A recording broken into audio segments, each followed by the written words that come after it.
Hey everyone, what's going on? Good to see you back on the channel. If you've been roaming the Rust Belt lately and wondering why your runs feel a little smoother and a little spicier at the same time, it's because Arc Raiders just dropped Update 1.1.0, and it quietly fixes a bunch of nagging issues while flipping the weekend vibe with new map conditions that change how you plan a raid. I've been hopping between antennas, haggling over scrap, and throwing way too many grenades, and I want to walk you through what actually matters in this patch.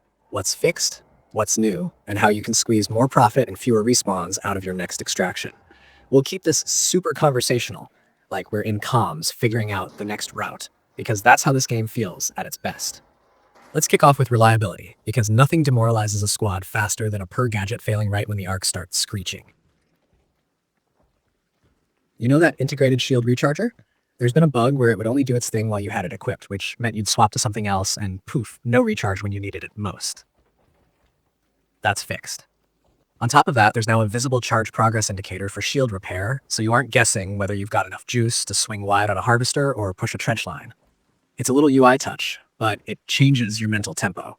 You can glance, commit, and go, instead of hesitating and eating a volley for it. In a game where milliseconds of confidence separate a clean disengage from a crawl behind a rock moment, this is a legit quality of life win. Augments also got a lot less flaky. There were cases where augment skills just didn't fire, or they'd stop working after you equipped another quick-use item. If you've ever hit your key expecting a burst of sustain or utility and gotten nothing, you know how that can tilt a run. The patch cleans that up and also solves a nasty edge case where health regen augment skills wouldn't apply when they were triggered while you were down but not out. That last one is big for people who play a little spicy, slide peeking corners trying to thirst a down target, or tanking one more hit to finish an arc. If your regen procs while you're on the floor and then does nothing, that's the kind of bug that sticks with you. Now it behaves the way you expect, and that's going to save lives in those scrappy mid-fights where everyone's low, ammo's thin, and extraction's still a long jog away.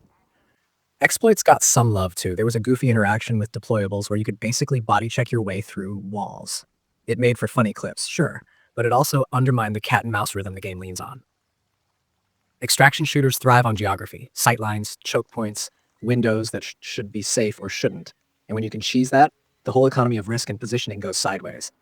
The patch closes that door, so we're all playing in the same space again.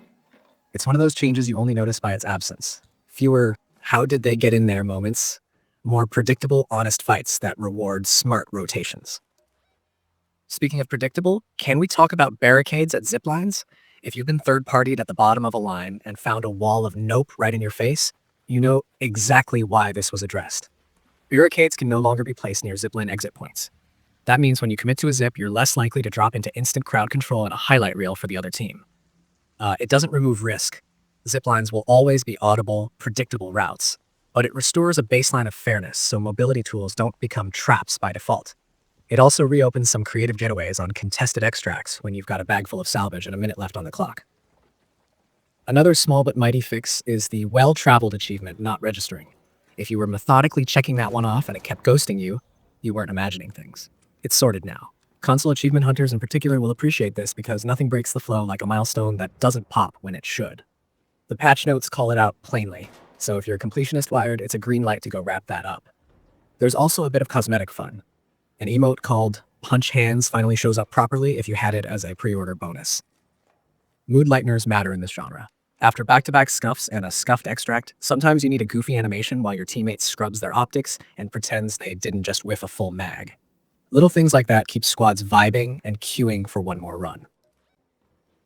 Alright, let's talk about the changes that will affect your weekend schedule and your approach to risk. Starting Saturdays, the game rotates in fresh map conditions that remix routes, visibility, and the intensity of PvE noise. There are 3 standouts on the docket: Hidden Bunker, Night Raid at Blue Gate, and Electromagnetic Storm. This isn't just flavor text. Each one asks you to rethink how you assemble a loadout, what you carry for contingencies, and how you pace your raids once antennas wake up. Hidden Bunker means sudden pockets of high-value opportunity. You'll be tempted to detour for an underground stash or a juicy objective. Night Raid on Blue Gate shifts the lighting in the silhouette game. Someone who's normally careless about positioning becomes downright invisible if they respect the shadows. And Electromagnetic Storm, that cranks the chaos.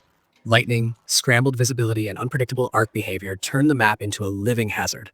It's not only terrifying in the best way, it's an invitation to ambush the ambitious. If you're a third-party enjoyer, storms are your playground. Because of those Saturday shifts, I want to give you a practical, no-nonsense checklist for each condition, right here, right now, so you can put it to work on your next run.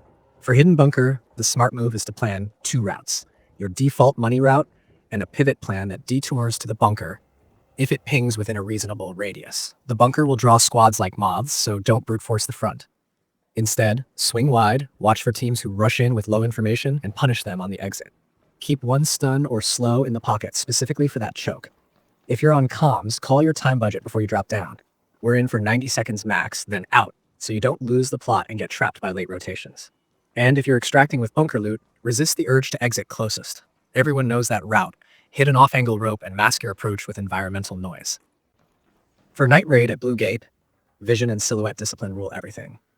Suppressors feel better here because you're trying to decide fights on your terms, not invite the map. Angle your approach so you can see sky where enemies would crest, and check your own backdrop. If you're framed against a lit apartment block, you are free headshots for anyone with a decent optic. Use slow peaks instead of hard sprints, and treat every open light source like a mini alarm. As for PvE, the night setting increases the chance that you'll mistake arc movement for players, and players will absolutely use arcs as audio cover. Work in pairs, offset 2 to 3 meters so you don't both eat the same volley, and communicate micro positions succinctly. Left truck, mid-street, top fire escape. The more specific you are, the less you'll waste precious seconds figuring out where your teammate actually means.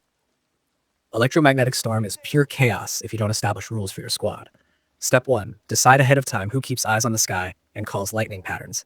It sounds extra, but having one voice tracking weather cues stops everyone from tunnel visioning. Step 2. Stick to terrain with breakable sightlines, snaking alleyways, low walls, cargo yards, so a surprise bolt or a jittery arc patrol doesn't force you into a bad sprint across open ground. Step 3. Treat third-party opportunities as ambushes of opportunity, not destinations. If you hear a fight crackling through the storm, don't beeline. Arc in from the flank and use the reduced visibility to set up close-range punishment. Shotguns and fast-handling carbines shine here. A short-range optic and a stability tweak are worth more than raw magnification. And keep one utility slot for disengage, smokes, or a decoy, to break contact when lightning or arcs betray your position.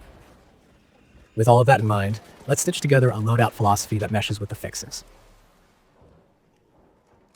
Now that the shield recharger's behavior is trustworthy and you can see its progress, the door opens for more aggressive peeking mid-raid. You can intentionally take a favorable trade, duck back, watch the bar, and re-engage with confidence instead of babying your plates the entire time. Pair that with stable augments that actually trigger when they're supposed to, and you've got a loop that rewards initiative. Pressure, reset, pressure. Build around that tempo. If your team has one anchor player, let them run a long-range Overwatch with ammo economy perks, while the other 2 spec into mobility and fast heals, and rotate front to back as engagements evolve.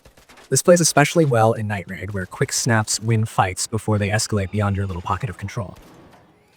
There's also a strategic downstream effect from the exploit and barricade changes. Building traps now takes more foresight and less cheese. Instead of blockading a zip exit and farming helpless travelers, you'll get more mileage by controlling sound.